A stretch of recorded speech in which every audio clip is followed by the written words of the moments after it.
Hello, everyone. We are here with an exciting story from the Chipp.ai team.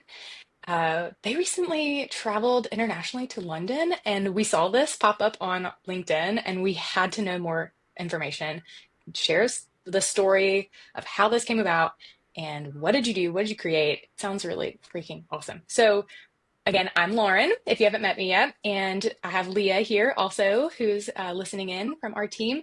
And we will let Hunter, Ryan, and Valentina introduce themselves really quickly, and then we'll get into the stories. Oh, yeah. Hi, I'm Hunter, CTO and co-founder of Chipp.ai. Ryan, software engineering intern at Chipp.ai. Hi, I'm Valentina, and I am also an intern at Chipp.ai. Awesome. Okay, so tell me what's Chipp.ai? Yeah. Chipp.ai is a no-code AI chat builder. It makes it really simple if you're someone who's non-technical to launch an AI chatbot. Say you have the specific area of expertise.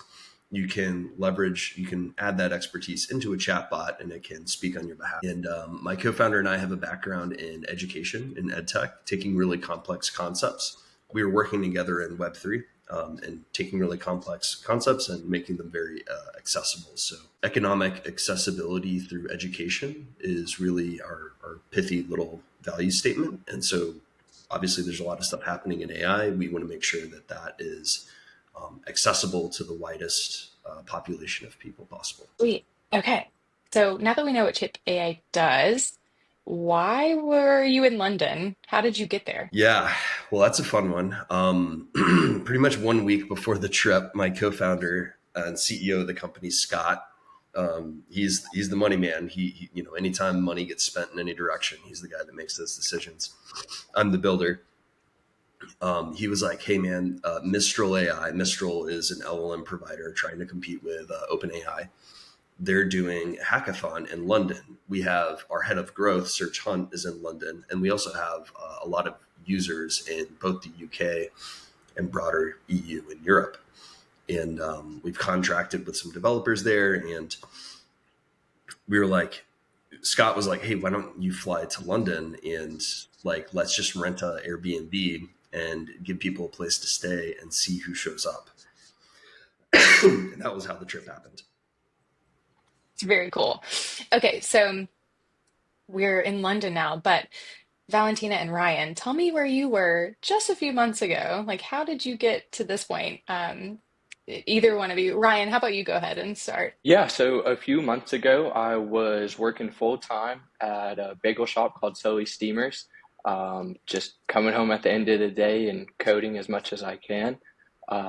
One day, I heard Hunter was going to be up at Carolina Code School giving a presentation to the current class. So I figured, hey, why not go and just say hey to this guy, and showed up, and turns out he was using my portfolio website in his presentation as like what a good portfolio should look like. So I just thought to myself, I got nothing else to lose. Walked him out and said, hey man, like I make $15 an hour right now. I live with my parents. What would it take for me to work for you? And a week later, I ended up with an internship. Some confidence. It's incredible. And then just the interesting thing, like Hunter, how'd you find his portfolio? So I had actually, I forget how this happened. I think Lauren, you reached out to me, and we had been orbiting each other in kind of the tech ecosystem here. It was like, hey, we should probably know each other. And you and I had connected, and then you connected me to Pat and Sean, and was kind of just not knowing what to do about it. Right? Is there a way that we can help each other out? And Pat invited me to come speak. And I was doing I had left my job at the time Mhm. to do freelancing at the time. And I came and spoke to the cohort at Carolina Code School about how to pull together a portfolio to do freelancing. That was where I connected with Ryan and Valentina. I believe y'all were in the same cohort, or Valentina, you were one cohort ahead of Ryan. Yep. And so I had spoken there and used my own portfolio site for the first talk. But then for subsequent talks, I would pull the best portfolio site of the cohort that I found And I would use that as an example because it's probably a little more encouraging to see an alumni who's like, quote unquote, made it or like, has done something really good, and use that as an example for other people to follow. Ryan's was one of them. And I just followed his LinkedIn updates and was like, he was building stuff just in his free time, and he was clearly having fun with it. It was a messaging app called Push It, and that he had connected to his portfolio site. There was a lot of craft, and I was like, okay, like there's a bud of something here that if you just pour a little water on it can grow into something. And you find people, if it's like, okay, if I just give this person a little push, Oh, that's that awesome. was That's awesome. So yes, so Valentina, you have had a year-long journey, really, if we think about it. Like where have you been in the last year? Tell us a little about your experience. Yeah. So I went to Carolina Code School last year, actually around this time. That was 3 months. And then after that, I started off the year at Build Carolina, 6 month apprenticeship where I got a lot of hands-on technical experience, which was pretty awesome. After that, I kept contracting, and then Hunter reached out to me about an interning position. So right now I'm a design engineer, I think is my title, which is pretty awesome. And yeah, I've been here for maybe a few weeks, I think, and I'm really enjoying it so far. that Yeah. was pretty crazy, because she was like, I've been here for a week, and then we're just off to London. Yeah. But it was the same story with Valentina, where I guess you were in the JavaScript group, or you were, when you like things on LinkedIn, they're shown to your audience. And I could see her LinkedIn updates, and I could see she had really good taste for like front end engineering, and I could see that she had like a contract, I believe, with Nicer Studio, and she had been doing things and then issuing updates on her LinkedIn, and had a really nice portfolio. The portfolio side is so key. She has a great portfolio site that I was able, because what happens when I recommend hires is I link the portfolio site to the rest of the team, and everybody's like, oh, this is really nice. And then that helps me create consensus internally for budget for these positions. So Oh, that's very cool. Is it because of the translation? You said you're the builder, and then a lot of your partners are money people or not technical. Does that help bridge that or like translate technical skill to the people who don't technically know the technical skill? exactly, 100%. I'm the builder, and so like I do have business experience. I've been a CEO before, so I do know what it's like to oversee a budget. But in my role, I would hire, like, the engineering work would be massive, and we'd be spending many millions of dollars per year, and But my co-founder is responsible for the budget, like how much we charge, how much we raise, how much we spend. And so it's really important that I'm able to communicate why bringing on interns, early career interns, why that's going to grow our business. And I need me as a where my growth is as a CTO and a co-founder of a startup is, how do I communicate that this is going to grow our business asymmetrically if we do this?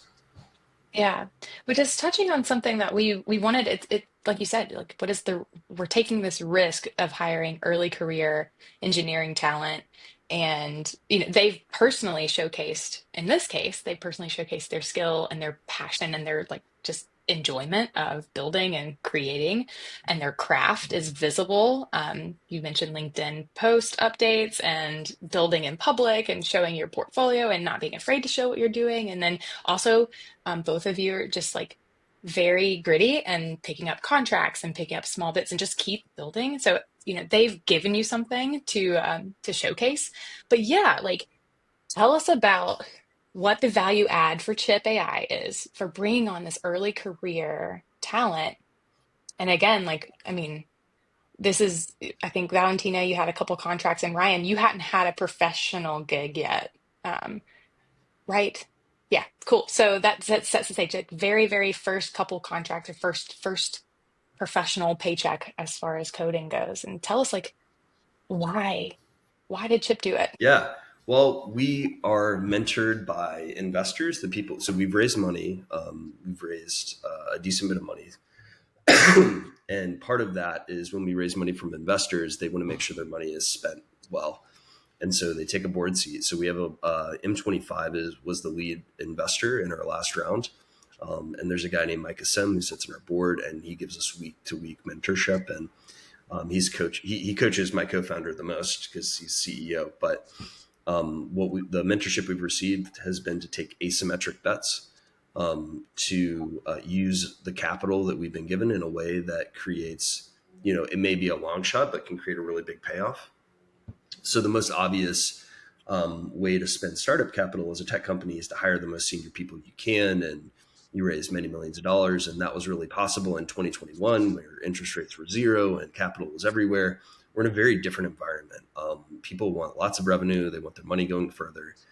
And so we also have AI, which makes it very easy to approach developing. I have non-technical peers who have like pushed up code, which is like crazy, and they have no CS degree, none of this. So I got together with Scott, and I was like, gosh, I bet if we just, taught junior engineers how to use AI to like answer all the dumb questions, quote unquote, dumb in quotes, because it's only dumb in the mind of the person asking it. It's not an actual dumb question.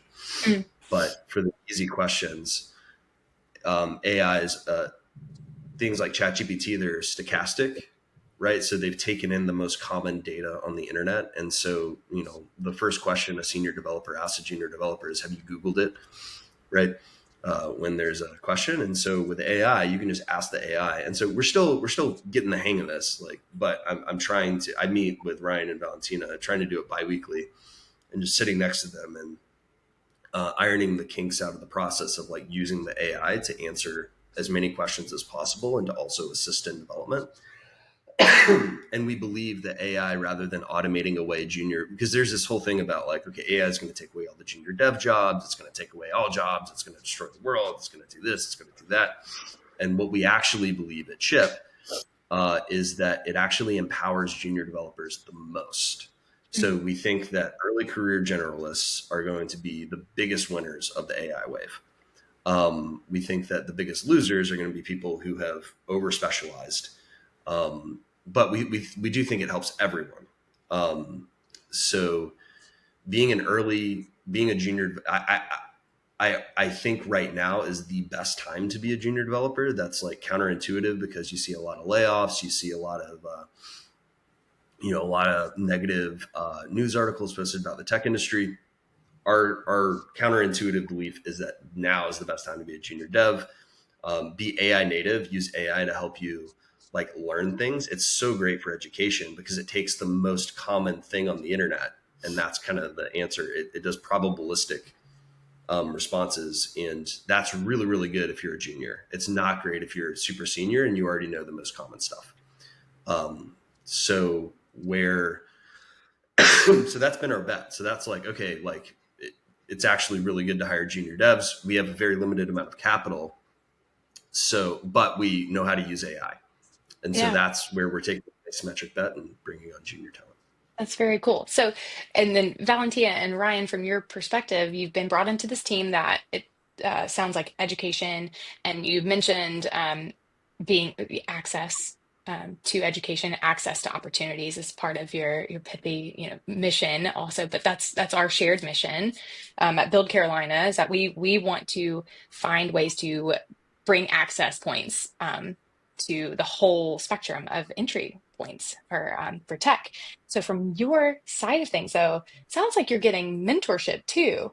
And I would, you've got these check-ins, and you have someone who's not just invested in your technical skill and growing you there, but it sounds like you're getting more rounded mentorship. So you want to talk about your experience so far of being on the team. You can talk about London and that whirlwind of being invited immediately. Valentina, like one weekend, you're all of a sudden, thank goodness you had passports, I suppose, to go international.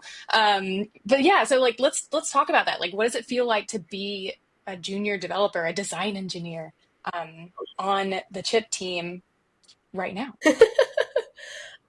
It feels pretty awesome. I really love the mentorship aspect. Last week was my first time like doing the bi-weekly meeting, where we meet up in person because we're a very digital online team. We do daily morning stand-ups, which I think is super helpful. I really love that. But like meeting in person is definitely very helpful. And Hunter got to teach me some things, which was pretty awesome. And I feel like that doesn't happen very often. Um, so I really love the mentorship aspect of it. I feel like Chip is a very unique startup in very many ways, and that is definitely one of the ways that they're very awesome. Ryan, you want to add to it? Yeah, yeah. Just to jump off what Val said, Chip is definitely a unique startup, and I think since my time of starting, I've just had an amazing experience working with Hunter, getting to meet up with him. We have a head of engineering who lives in Kansas, so we talk to him remotely, and he provides a lot of mentorship when Hunter is busy building himself. Um, just a solid team that something my first week Hunter said is do the cool thing, and that has stuck with me, and I think of that every single day when I'm sitting there building something and I'm like, okay, am I done? No, I gotta add the cool thing, and it's just a way to express my creative freedom into Chip. Yeah, that Oh, was so cool. we have to give a shout out to Cole who does the actual mentoring and managing of Ryan and Valentina. So we if you ever followed the development of a company called HubSpot, the CTO there doesn't have any direct reports. He doesn't actually manage the engineering organization. I'm that kind of CTO. I do the mentorship session biweekly, but I don't actually manage the organization as it grows. My counterpart Cole he was the founding engineer that we promoted to head of engineering, and he works with Ryan and Valentina. Um, I guess daily. Um, but we have to give him a shout out if he sees this and he's like, "Oh gosh, Hunter's taking all my glory for like bringing up these interns." Um, yeah, Well, thank you, Cole. I can't wait to meet Cole. We haven't met him yet. It's very cool. So tell us about, okay, um, we'll go back to you, Valentina. Tell us about your, like, how did you find out you're going to London? What was it like? And then what did you do in London that's like notable on the work side, but also the fun side? Yeah. So I think it was starting off my second week. Scott reached out to me and was like, "Hey, would you like to go to London?" And the stand up before was, "Does everyone have a passport?" I was like, "Oh yeah, sure, I have a passport." And then London, and I was like, "Oh, sure, yeah, yeah, sure." And my mom was freaking out. She was like, "Oh my God, you're going to London!" It was a very exciting. I had such a good time. So we went there. The hackathon, Hunter and I teamed up and we built this thing called PackPal AI. So we used Mistral's AI thing model. You could tell that Hunter did the very technical stuff and integrated it with Chipp.ai and put them together to create this really cool technology that like you could take a picture of something. Like if I were to move my room, I would just take pictures of it. I would put it into the chatbot and it would tell me like everything, and it would also like give you an estimate and stuff like that. That's my little pitch. But yeah, we built that and it was pretty awesome. I built the landing page, and I had a very good time doing it. And I also learned some things because Hunter was like, "Hey, this should be more like this. This is how it's usually done." And I haven't had anyone to like tell me the right way to do things, I guess, or the best practice. And the fun aspect of it is probably the Chip Hacker House. So we stayed there with the Chip team, Chip users as well.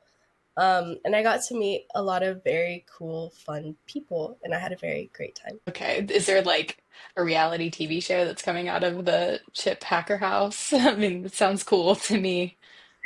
could have. Yeah, shout out to Max in Switzerland. Won't say why, but Cool, cool, cool. Okay, so Ryan, what about you? What did you work on and learn? And share us your like favorite fun side memory too. Yeah, so I built a Discord bot management platform. Basically, you just create an account, log in, and then you can create Discord bots that are hooked up to an AI model and then give your bot like a custom prompt. So then you'd go into Discord, you can talk to your custom AI bot. I hooked up like Google Calendar to it. So if you type /book, it'll go through the process of like adding an event to your Google Calendar. And uh, yeah, so hopefully I could work on that a little bit more and add some more features to it. Um, yeah, I think the most exciting non-technical thing was just sightseeing. Um, I've never been out of the country by myself before, so at the end of the night, when everybody went back to the hacker house, I kind of went around London and sightseeing a little bit. Very cool. We saw some cool pictures. And for those of you who have not seen the Chip AI social pages, there is an Abbey Road photo, which to my understanding, you had to kind of drag Hunter to go do this photo. Do y'all want to tell the story of how this came about? Yeah, I think Hunter is more of a museum paced guy, and we got into London and went to the British History Museum and walked around there for a little bit, and um, I just was like, I really would like to go see this one spot, and kind of force them into the subway and down to Abbey Road, and of course. What you don't see in the picture is that road is like on both sides, all the locals who are so mad at everybody, taking the picture there. And of course, we just had to be a classic tourist and was like, all right, guys, let's go. And had someone snap our picture crossing the street. Cool. Now you have album art for yourselves. All right, I feel bad Hunter, though what because about? Oh, so good. in the photo, I'm actually pushing Ryan across the street because I'm so mortified that the locals are. So I kind of messed the photo up. Whereas Ryan's doing like he's almost doing like the Bigfoot pose, like where he's got like the arm out, and then like I'm just pushing him in the. I'm like, dang, I wish I maybe would have been a little more chill and like posed for the photo. So now I'm realizing You like, okay, if you mount it on your wall, it's gonna be just me pushing you across the street while you're posing. That's that's awesome. But also relatable. I think that we have to have each of the character personality types. Like the mortified CTO of like, let's do this really fast and get out of here. But we have to hold space for your museum trip too. So Hunter, what did you learn in your museum visit? Yeah, I'd been there before, but I had not. It's so huge that you can't really make it through every room. I like chess. The way I think of business is like a big chess game, and so I like the origins of chess. And so the thing I wanted to see the most that I was excited to see was one of the oldest. I think it might be the oldest chessboard they found in the UK. It's like a stone chessboard, and I happened to be looking at it at the same time as there was a tour guide next to me explaining all the pieces and explaining why they were in the poses that they were in. And it was just really cool to realize. It's just so cool to realize that people have been here for a really long time, and we see so many innovations happening in our lifetimes, and it feels like the speed of innovation is speeding up, and there's something so unique about us living in this time, and it's just crazy to think that so many people have come before us, and I was reminded of that through the museum, and I found it very humbling and very just perspective setting. That is very cool. And we are, somewhat moving these chess pieces around and trying to find the best, most effective solution for what we all are doing, which we all face our own, whether you're working with technologies or you're working with people, like it's just, we have to make the strategic moves. And I think it's a very interesting visual to think about also for all of us. One of the takeaways of like, what's our best strategic move and how can we work together to accomplish this? Um, and we all need, every single piece is needed that's on the board Yes. to do it, which is Yeah. very cool. Yeah. Is there a piece that you heard? This is my like nerdy question, like I'm going down the rabbit hole. Is there a piece that stood out to you that you kind of saw differently than you had seen before? A piece on the chessboard. Hmm. Yeah, it was the queen. When I was standing next to the the tour guide, so on the chessboard, the king has a sword, and he's leaning over, and his eyes are really wide. And he was like, the king is aggressive, back, and this was in like 1000 AD. And he's like, the king is really aggressive. He wants to just make things happen and do these things. And then the queen is sitting there. She has her hand on her face like this, and her eyes are kind of wide. And it kind of looks like, oh, like maybe she's just distraught or something like that is kind of the initial interpretation. But then the tour guide next to me is like, no, that's not it at all. She's thinking. She's pensive. And queens, even in 1000 AD, played a massive role in the monarchy because they were the strategists. They thought about things rather than just doing things. The king was very much like, I'm going to just charge in, whereas the queen thought about things before they happened, and it highlighted the role of the queen in that day and age. Which I think if you're just looking at the chessboard, you would not know without someone telling you. And so it was really cool to see that there's so much just beneath the surface of these historical artifacts. Mm. Yeah. Thank you. I think that's I don't play chess, but I'm very familiar with the this imagery, and I think that's it's enlightened me a little bit today too.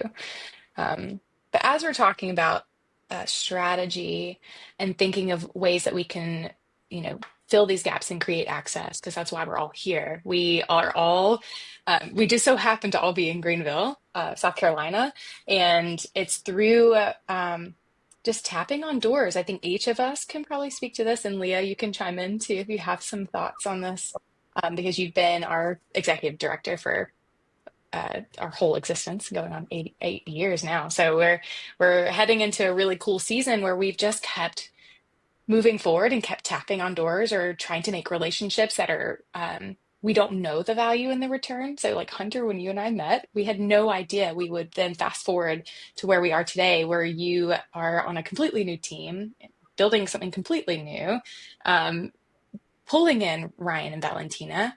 And I think it's really cool that each of us, it takes all of us to just keep tapping on that next door, that next opportunity, and then being open to what can happen rather than shutting down and saying like, no, that like we limiting ourselves in this, like it has to happen this way, or that's not possible. Like we can't hire junior talent and then have this incredible return that impresses our investors and really achieves the goal of our investors. And I think that this story, that's what it's telling me. It's like, just stay open, tap on the next door.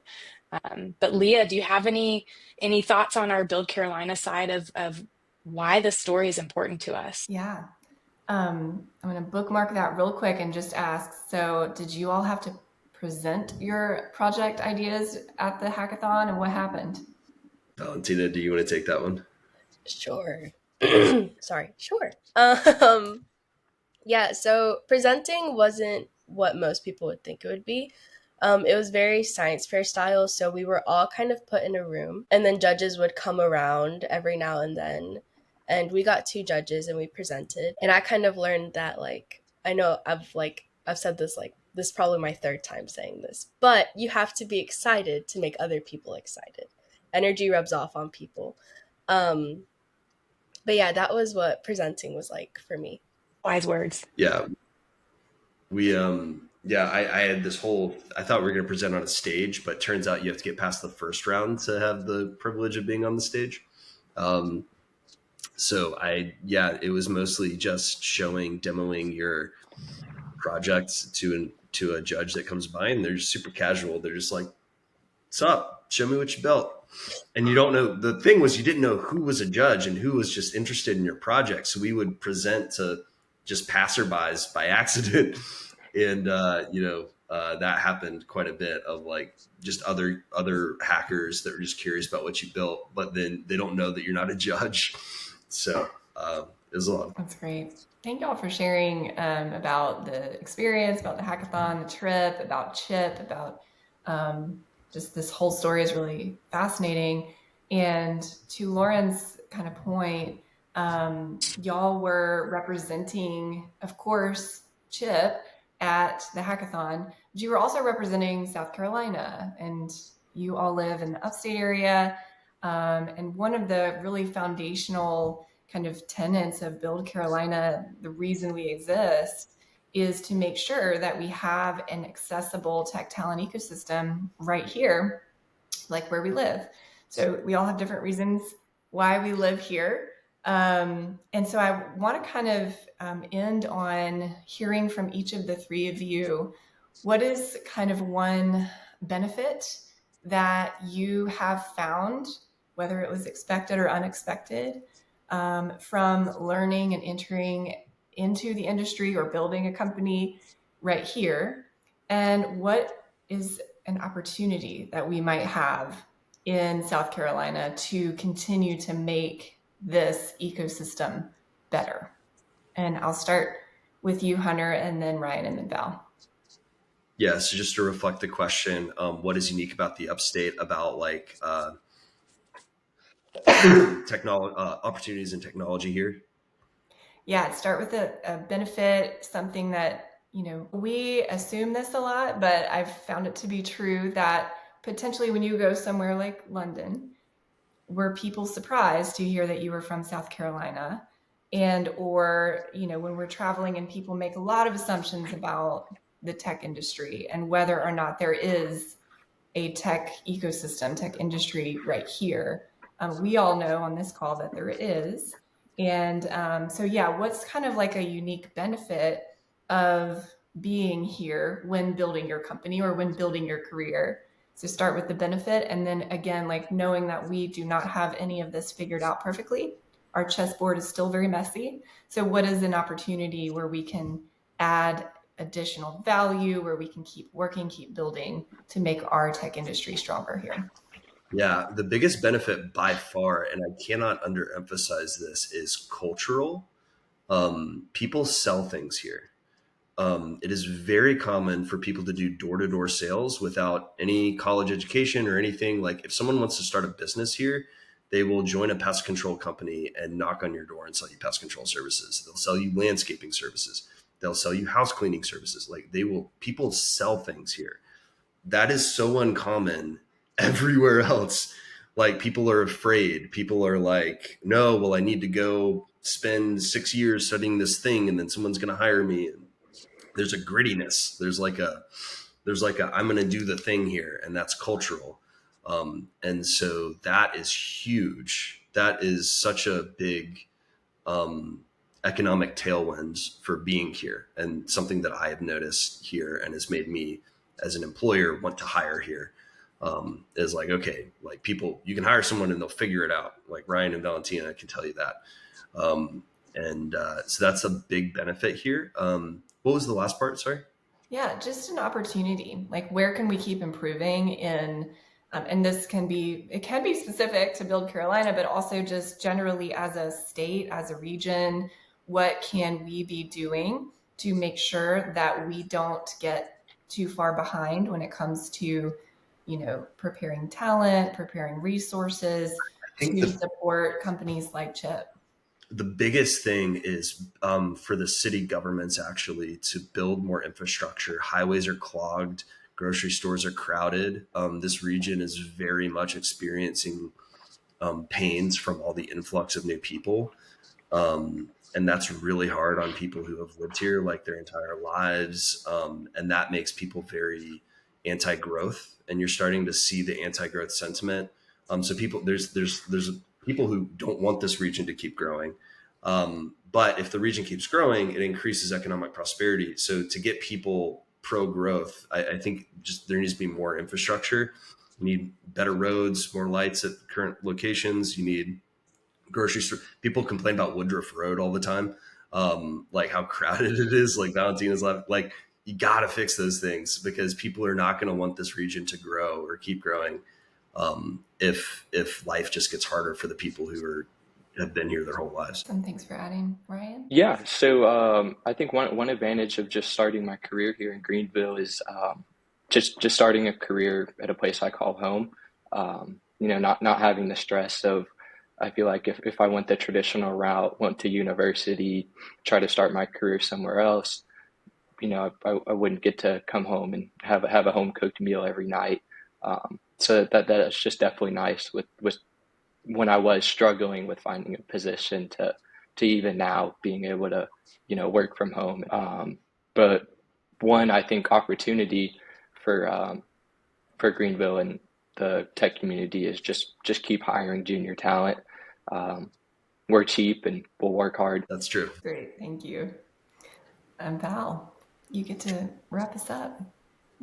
So I think the biggest benefit for me for starting out here is community. So Carolina Code School introduced me to a few people. And then from those people I learned about more people. And then at Build Carolina I was working at a co-working space. And from there I got to meet even more people. And just you get to realize how kind of tightly knit the Greenville community is. A lot of people know a lot of people, and it's really great for networking. And sorry, just like the general vibe of Greenville, I really enjoy. The people are very nice, especially the people that I've met and the people that I talk to daily. Um, just super nice people. And that's kind of what the biggest advantage, like starting my career here, has been for me. Awesome. And if you could add one opportunity, what would you suggest? I don't know. I'd probably encourage people to also hire junior talent. There can't be, I feel like people might not think about this, but there won't be that many senior engineers if there's not many junior engineers. Everyone starts junior. You can't just get to senior like that.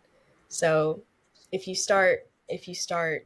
help people, if you help, sorry guys, if you hire junior, um, you will be helping fostering the growth of the next batch of senior engineers. Absolutely. Absolutely. I think that all of you touched on all the layers. This is a multi-layered mission that we are all a part of, and being in, growing the tech ecosystem in South Carolina, right here where we all call home. We all happen to on this call live in the state of South Carolina and have grown our skills and talent and our networks here. And our community is really tight knit. And how do we better? My opportunity, I'm thinking out loud, is how do we better make that tight knit community not feel like you have to go this person, just one, this person knows this person, and it's just a happenstance that you just happen to get connected to the right person. I'd like to see it where we all have a place that we go that's like, this is where this community is. And I know if I go there to that one place, that's where we're going to find anybody that can tap into anything that I'm asking in my next step in my business development or career development or personal development, whatever that looks like. We want this community is so strong. That's what's so interesting. And it's not just Greenville. The Columbia and Charleston markets also have these hubs. But what if we had a statewide just place where we can all grow even better and not duplicate efforts, but really join and unify efforts? So it's just your all of your remarks, all of your opportunities have just sparked in my brain the passion that I have on this, on the pleasure I get to have as engaging people in this mission. So it makes me excited to hear that that also speaks to you all too. And so this has just been lovely. We will have more to talk about. Like we have so much more. But for today, I think that that is exactly what we wanted to accomplish. We wanted to hear about London a little bit. We wanted to hear about what you're building. We wanted to hear the risk you took to bring on junior, super talented, as we heard, very, very conscientious and passionate and gritty and creative and hungry talent, and already providing a return. And another shout out to Cole. Thank you for mentoring and continuing to grow this talent and taking the time to do that. Where can we find Chipp.ai? Can you share just a little bit of the platform, like the website and the, like social media? Where are you on social media so people can follow along if they want to support you and your team? Yeah. So Chipp, you can go to Chipp.ai, the website. So it's spelled CHIPP.ai because when we started, we had no money and that was the domain we could afford. And you can sign up for Chipp there. You can check out about what we do. It contains all of our links. Follow us on LinkedIn, again, CHIPP. And you can follow us on LinkedIn. We have a Twitter account. We post regularly to Substack. We're also, when you sign up, you get a direct email from me with your email verification link. You can just reply to that email. It buzzes my phone. Like, you'd be surprised at how often people hesitate to just send me an email. At this stage of the company, I'm very accessible. I will reply to you. I will talk to you, even if you just sign up for the platform. So would love to chat. Cool. And Ryan and Valentina, you are both on LinkedIn also. So we'll put their LinkedIn, all of their links will be in the show notes, in the video description. And Valentina, what are you whispering? What did we leave out? Discord. Oh, Discord. What kind of a startup founder am I? The whole community's in Discord. The Um, community. wow. Yeah. Join our Discord community, please. That's where all the things happen. That's my I'm the first builder. item of my first step is Yeah. joining your Discord. So I will do that. What are y'all going to Yes. do to join Chipp.ai who are listening? Thank you, Valentina. That's very important. See, that's why we have to have everybody. It's great. Well, thank you so much for your time. And we are excited to follow along. We can't wait to see what you continue to build. Also for Chip AI, but also personally, like keep building personally, keep growing in your craft. And we are so grateful that you, speaking to Ryan and Valentina, thank you for giving back to our community and the next wave. Like you said, Valentina, experience begets experience, and we have to reach back and make space and pull those people along. So thank you for coming back to the classroom and back on campus and giving back. Even you both did that pretty immediately, so thank you for just doing it anyway, even though you don't maybe feel ready or knowledgeable. You are. So, all right, until next time.